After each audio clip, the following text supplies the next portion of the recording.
What's up, guys, and welcome back to another video here in the trash. Today we're here to talk about something very interesting, something controversial, and something that I woke up early to talk about.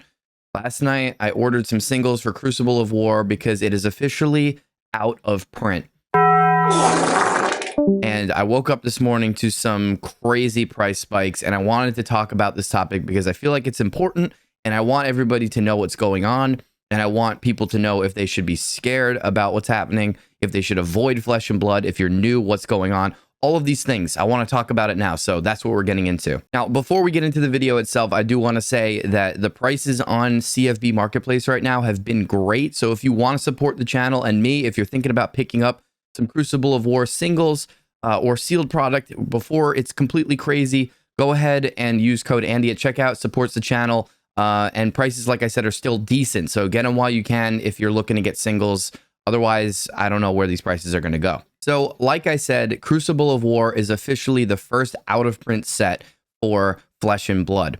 Now, what does this mean and why is this happening? A lot of people I've seen on the internet are reacting to this, don't understand why, don't understand what's going on. And I'm here to clarify and give everybody some reasoning and understanding of the situation. So first off, let's answer the question, what is Crucible of War? So Crucible of War was a supplementary set made by Legend Story Studios for Flesh and Blood that provided a bunch of really great cards for constructed play. It was not meant to be a limited set. There are fewer cards in the packs, and there is just a bunch of stuff for different heroes that were pre-existing in the two previous sets, Arcane Rising and Welcome to Wraith. This was officially the third printed set ever, but like I said, it was a supplementary set to give tools for those existing heroes. A lot of these cards, however, from Crucible of War are actually staples in many decks right now. You have cards like Remorseless spiking all the way up to above $60. Previously, this was like a $20-ish card, which is still expensive. So the next question a lot of people are going to ask is, why did this happen? Why are they putting sets out of print already? They say unlimited on the boxes. We're supposed to always be getting, these flow of cards from these printers from Legend Story Studios. So why are we no longer getting Crucible of War? And that is a great question. There are some unknowns in this, in that I don't personally know what the deal with their printer situation is. I don't know if they need the space and the money for Tales of Aria Unlimited printing. I don't know what their whole situation is with, the tools available to print cards, but there is an argument being made that it was never sustainable to be printing cards unlimited at all times. Now, does that lead to the question of, why are you calling it unlimited then? Why are you marketing this game as something that will always be printed if it's unlimited and not first edition? And yeah, that is an interesting question. One thing to take note of, however, is that on the Flesh and Blood website, Legend Story Studios has stated on the release date for Crucible of War Unlimited that it was going to have an availability of 3 waves beginning in July 30th, and then another one in August 30th, and then September 30th. So technically, we've always known that this unlimited run of Crucible of War was actually limited. We were only getting 3 waves of this to begin with, but it was not really stated so, and this is kind of where my issue with this whole thing lies. As somebody who just kind of recently got into the game, one of the most appealing things about it is that unlimited runs meant that I could always have access to these cards. It's a way for me to, continue growing my collection and not worry that a piece will eventually not exist anymore and I can't get it. I think where Legend Story Studios went wrong with Crucible of War is just calling it an unlimited set. If the intent was to always release it in 3 batches over this year, then they should have not printed unlimited on the box. They should have wrote limited time set or something. There should have been new wording on it, because as I didn't know this, I didn't see the fine print on the website. It's not on the boxes that exist right now.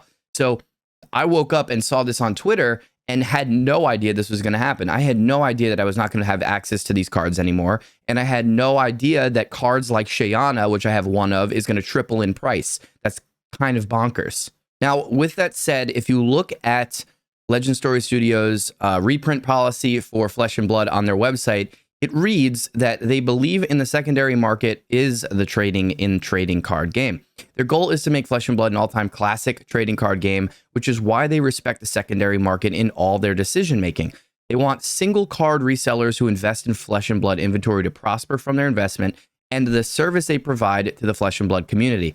They want players who invest in building their collections to be proud of owning something of value.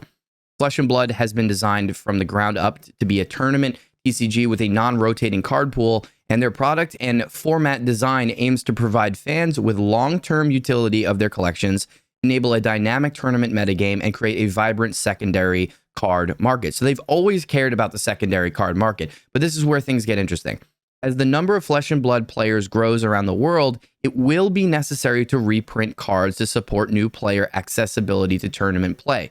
When deciding to reprint a card, careful consideration will be made to affect the reprint will have on the secondary market and the amount of new demand that exists since the card's last reprinting. So basically what this last paragraph is saying is that they will reprint cards when necessary, but they don't really have a strict, we do it this time and we do it that time, which can be a little bit worrying, but also kind of nice knowing that they are going to be reprinting cards. We have Findale's Spring Tunic in Crucible of War. This was the first reprint in the game, and it's a major piece of equipment that's used in many decks. So they have reprinted cards before, but it's good to know that they will be doing it in the future. So if you're scared that a lot of these cards from Crucible of War that are considered staples, which there are a few of, will never get reprinted, hopefully, and we're putting our trust in this company now, that they will reprint them. We will get more of these cards. A couple of these staples are Spoils of War. Spoils of War is a warrior card that is considered,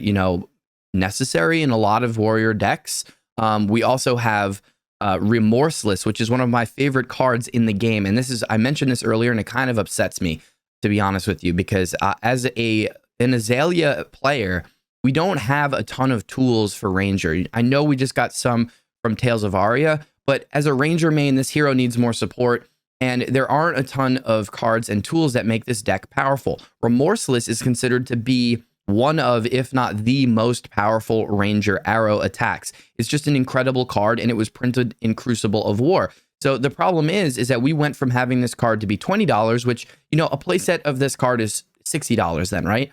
To $60 per Remorseless. That means that we tripled in price for one card over the decision to out of print this set. That means new players that are getting into the game and want to play Ranger and have a decent deck or a competitive deck will have to cough up $180 right now for a playset of Remorseless for Classic Constructed. That's crazy. And if you're playing Blitz, you need $120 for just two of these cards. And if you compare these prices to other TCGs, it's really, really, really high. And I know that Legend Story Studios is concerned and focused on, working with the secondary card market, but to see a staple card in a deck that is one of my favorites triple in price overnight is concerning. Now, the final question to answer, I guess, for new players is, should this be a deterrent, and should this make you, scared to become a Flesh and Blood player and get into the game? Yes and no. So my concerns as a newish player myself are that a lot of these card prices are going to spike into oblivion, and it's going to make certain availability of decks, not as available. It's going to be hard to get your hands on these cards at a reasonable price. But with that said, they are upfront about their reprint policy, and they are upfront with the fact that, this set was always going to be limited. I just mostly had a problem with the fact that they marketed this as an unlimited set. If you're going to put the unlimited tag on a box of cards, then it needs to at least state, for me, the print run of it. I understand that it is not sustainable to be printing all of these different sets from, the last 2 years of the game's existence at all times in the printer. I get that the idea of unlimited is kind of unfeasible. But my issue is that you need to then make the consumer aware that we are buying something that isn't actually unlimited. I'm really disappointed waking up and seeing these tweets from Legend Story Studios to know that this set that I actually love, I've opened a bunch of Crucible of War because I just find the cards and the booster pack style amazing, will no longer be available. Now, I am hopeful that James and the team at Legend Story Studios will reprint these staple cards, but the question is when, right? Like, when are we going to be getting these reprints? If you look at Tales of Aria, you see that this is a new set that brings all new characters, all new mechanics, and all new cards. We don't have any reprints because it's all elemental and focused on this world. And so when are we going to get a break from the sets that are releasing to get more reprints? It brings up the question of how far in advance are we designing these sets at Legend Story Studios? How long until we see another supplementary set like Crucible of War to provide players with access to these staple cards? Now, one last thing before we end the video, I just want to show you guys some examples of the pricing here. Now, I was looking both on TCG Player and Channel Fireball, the two main websites I consider for buying trading card games, but I also encourage you to look at your LGS and, support your local store if they have singles or even sealed product. Please do that. And if not, you can look on these websites. But I found it really, really interesting to see how much all these things spiked. So if you look on TCG Player here, we have Shiana Diamond Gemini, and this is the legendary hero that was available in Crucible of War, and she's a shapeshifter. She's largely considered unplayable. She's only for Blitz, but she spiked nearly 3 times in price. Now, Shiana, when I opened her, was around $90, $100, and now the unlimited printing of this card is going for around $280, which is just absolutely insane. This is a literal 3-day change in pricing. We have a card going triple the price in the amount of 3 days, which is just absolutely insane. Now, we even see Courage of Bladehold here, which is a majestic warrior chess piece. And the issue with this card is that literally last night, I bought it online because I tried to scoop up the singles before they even went even higher. I bought this card for $40 on Channel Fireball. It's currently going for $80 on TCG Player and likely around the same amount on CFB as well. That's crazy. Literally an overnight doubling of price of this card. Gambler's Gloves, another card that's considered a staple in certain decks like Levia. This card has spiked in price as well. Thankfully, I already had one, but we see it at $60 now. Spoils of War, $23. Bloodsheath Skeleton, another one that I bought last night. So this is another crazy one. It considered honestly a staple for Viserai players. I mean, my brother who has this deck and runs it is always happy to have this card in his deck. This is going for $75 non-foil now, and the foil version of the card is going for $100 or $90. I bought it last night in rainbow foil for $35.